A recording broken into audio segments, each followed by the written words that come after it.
Nangunguna ang Pilipinas sa listahan ng mga pinakaayon na gobyerno ng mga taga-Hong Kong base sa isang survey.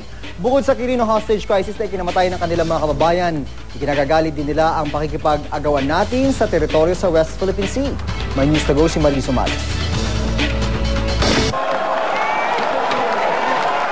Pangungutya, paglipad ng mga plastic cup, at pagbigay ng dirty finger. Yan ang dinanas hindi lang ng Philippine Azkals kundi maging ng mga Pilipinong fans nila mula sa mga taga-suporta naman ng Hong Kong National Football Team na tinalo ng ating koponan sa isang friendly match sa score na 1-0. Some fans from Hong Kong not very being welcome into us, and some of them I remember a carton being thrown at us. Just a few boos, but that's part of football. At least one thing you can take from it is that Filipinos, they showed how what amazing people we are and how nice we are and how respectful we are. Pero tila hindi lang sa Azkals galit ang mga taga-Hong Kong. Ang mabagal na pag-aksyon umano ng ating gobyerno sa hostage-taking sa Quirino Grandstand noong August 23, 2010 ay isa raw sa mga nasa likod ng galit sa Philippine government ng mga Hong Konger batay sa pag-aaral ng University of Hong Kong Public Opinion Program. Sa pagtatanong nga nito sa 1,000 residente roon, nanguna ang gobyerno ng Pilipinas sa listahan ng mga pinakaayaw ng mga residente ng Hong Kong. Malayong kasunod ang Japan. Gayon din ang central government ng China.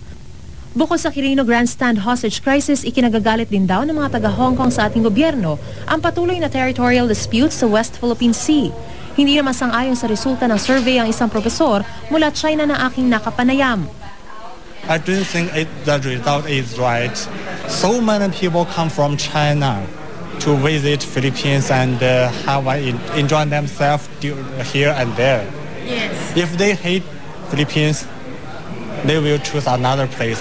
Gayunman payo ng isang eksperto sa Chinese studies, huwag dapat isang tabi ng gobyerno natin yung ganyang klaseng public perception dahil yan ang kanilang timpla sa atin. So, dapat huwag isang tabi yan at seryosohin at i-correct yung mga dapat i-correct. Ayon sa ating Department of Foreign Affairs, bagamat di inilatag sa survey questionnaire at research design ang mga dahilan kung bakit ganoon ang tingin ng mga taga-Hong Kong sa Pilipinas, patuloy raw na pagbubutihin ng ating gobyerno ang relasyon nito sa Hong Kong. Mahigit 170,000 ang mga Pilipino sa Hong Kong, pero ang ilang nakausap ng GMA News ayaw raw magpaapekto sa issue. May reason siguro kung bakit ang Hong Kong people o other people do not like the Philippine government. Dahil kahit ako sa ngayon parang wala akong nakikitang action ng president o ng President Aquino sa yung mga nung nangyari doon sa bus. Gine-generalize lang nila yung isang mali ng isang lahat na nila, hindi naman dapat. Mariz Umali, GMA News.